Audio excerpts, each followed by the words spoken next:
Saudações, amantes da Lunarte! Sejam todos bem-vindos ao canal Megacomics. Como todos sabem, O Príncipe Namor está estreando nos cinemas, no segundo filme do Pantera Negra. Por isso, vamos acessar o banco de dados da Marvel e conhecer suas origens, suas fraquezas, seus poderes e armas e seus principais inimigos. Confira comigo essa mega aventura!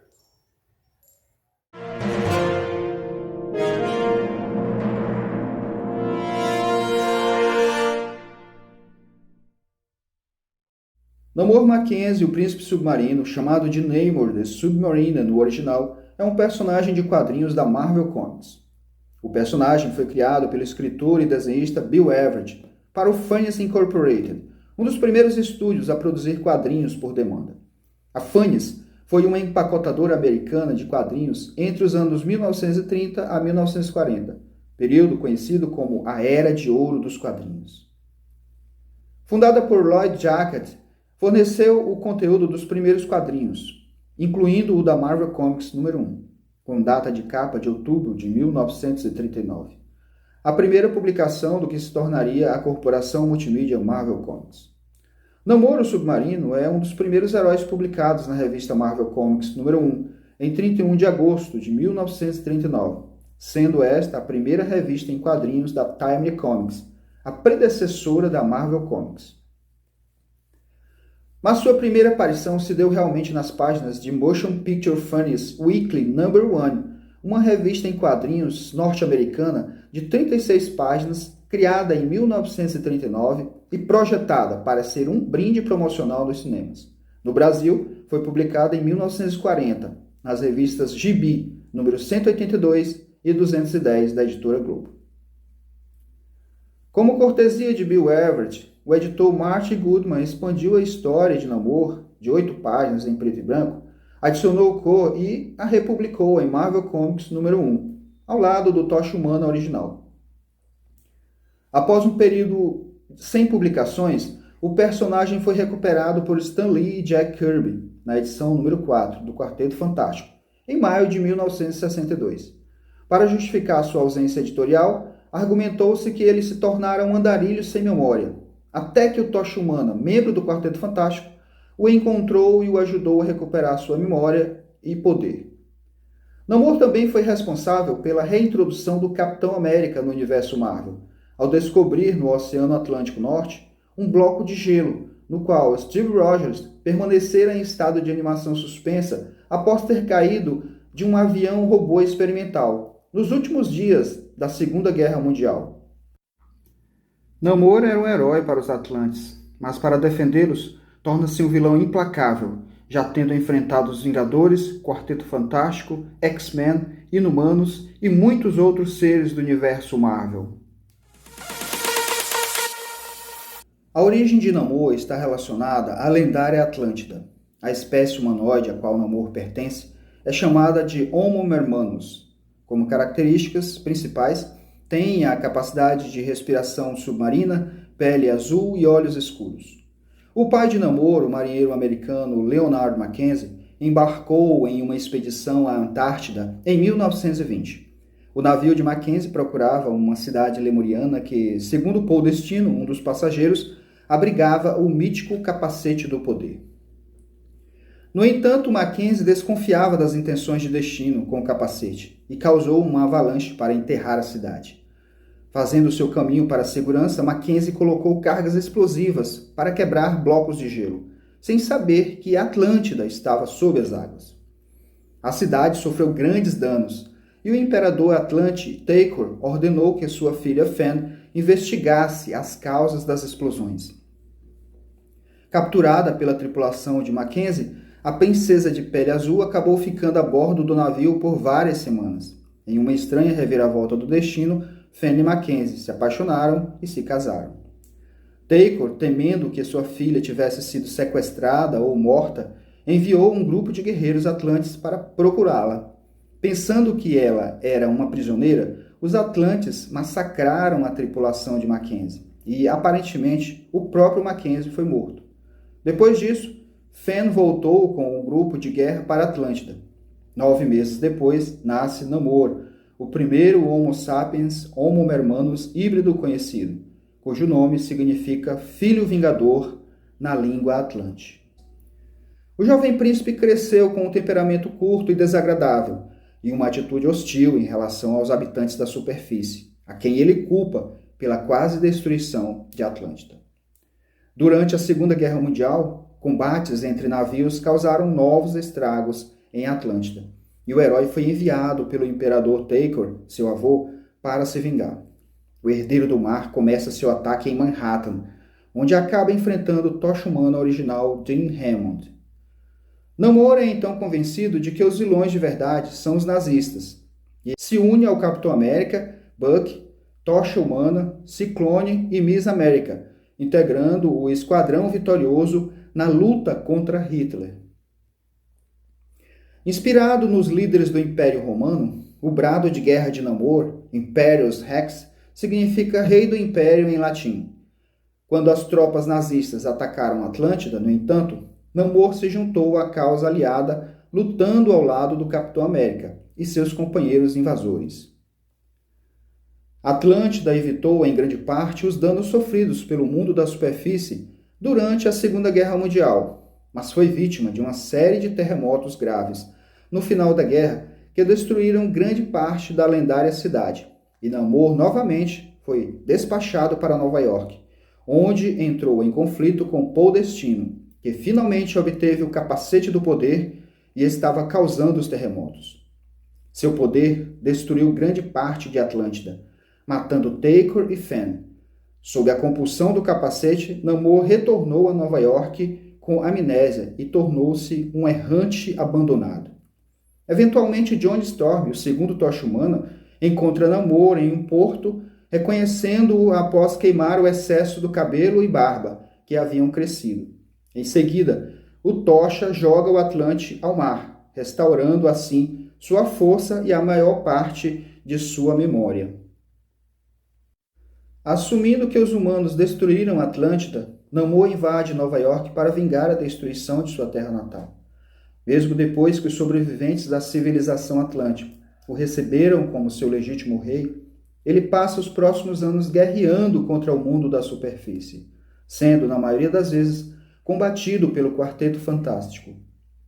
No meio de sua campanha contra a humanidade, Namor desenvolveu uma atração por Susan Storm, a garota invisível do Quarteto Fantástico. Em sua arrogância real, ele a cortejou por anos, sem se incomodar com o relacionamento de Sui com o Senhor Fantástico. Mais tarde ele percebe que não poderia tê-la e concentra suas atenções em sua amada Lady Dorn. Contra os habitantes da superfície, Namor chega a se unir ao Dr. Destino e Magneto. Embora ambos tenham se voltado contra ele quando se sentiram em vantagem, Namor consegue derrotá-los com a ajuda do Quarteto Fantástico. Com o passar dos anos, Namor decide deixar de lado seu ódio pela humanidade, para o bem de seu povo, e proíbe atos oficiais de guerra contra o Homo sapiens. Apesar de relutante, Namor começa a usar suas habilidades sobre-humanas para defender o mundo da superfície. Porém, como monarca da Atlântida, seus súditos estavam sempre em primeiro lugar. Namor foi um membro fundador dos Defensores, um grupo de heróis formados por Doutor Estranho, Hulk, Namor, Valquíria e Surfista Prateado, para combater ameaças cósmicas e interdimensionais. Mesmo tendo salvado a Terra muitas vezes, a equipe acabou se desfazendo, devido a circunstâncias além de seu controle. Por vários anos, Namor fez parte dos Illuminati, um grupo de super-heróis influentes, que se reuniam secretamente para compartilhar informações. As reuniões foram mantidas em segredo por causa de demandas feitas por Namor. Os Illuminati acabaram sendo dissolvidos após alguns desentendimentos sérios, incluindo o fato de que o Homem de Ferro queria que os Illuminati apoiassem o ato de registro de super-heróis, atitude com a qual a maioria discordou, inclusive Namor. Por causa de sua herança genética incomum, Namor é um híbrido de DNA humano e atlante único. Classificado como um mutante de nível alfa, Namor possui uma fisiologia anfíbia completamente adequada para pressões submarinas extremas. Seus principais poderes são telepatia aquática, força sobre-humana, velocidade, agilidade, durabilidade, cura acelerada, longevidade e voo.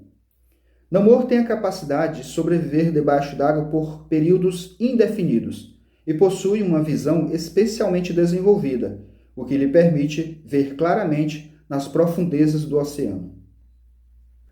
Namor recebeu uma cópia do Tridente de Netuno depois de completar uma série de missões para provar seu valor para o trono de Atlântida. O Tridente de Netuno é em parte feito de adamantium encantado, embora provavelmente possua inúmeras outras propriedades, muitas das quais ainda não foram completamente reveladas.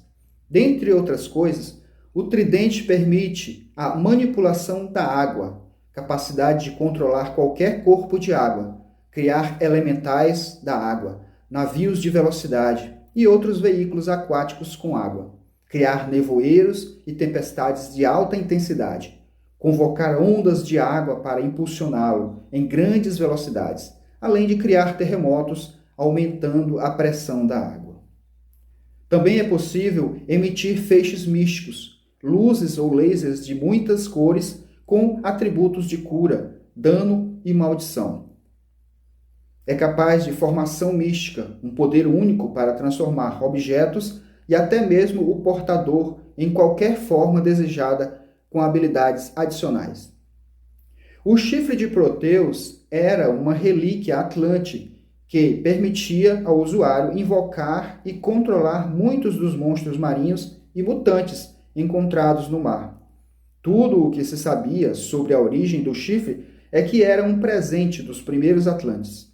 O chifre parecia uma concha espiral de 1 metro de comprimento.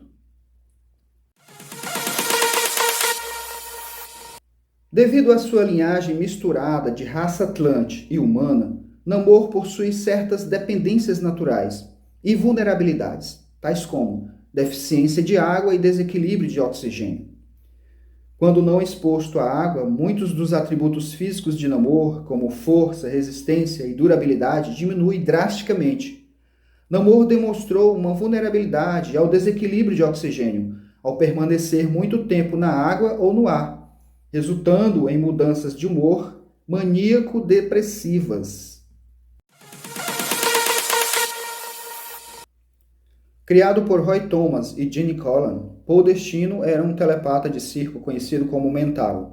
Porém, ao se juntar a uma expedição antártica no quebra-gelo Oráculo, sob o comando do capitão Leonard Mackenzie, pai de Namor, ele encontra o artefato místico conhecido como a Coroa da Serpente. Chamando-a de Capacete do Poder, Destino o coloca em sua cabeça, tendo seus poderes ampliados, bem como força física e tamanho.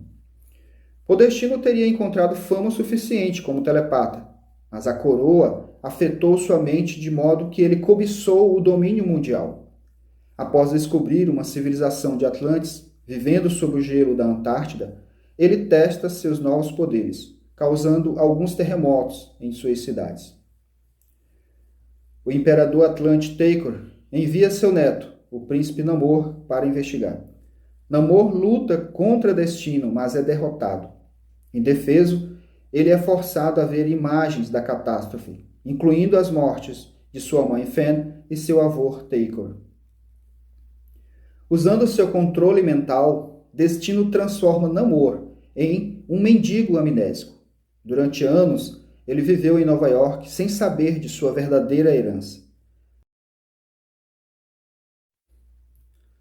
Todd Erlins era um atleta olímpico que sofreu uma lesão gravíssima na coluna.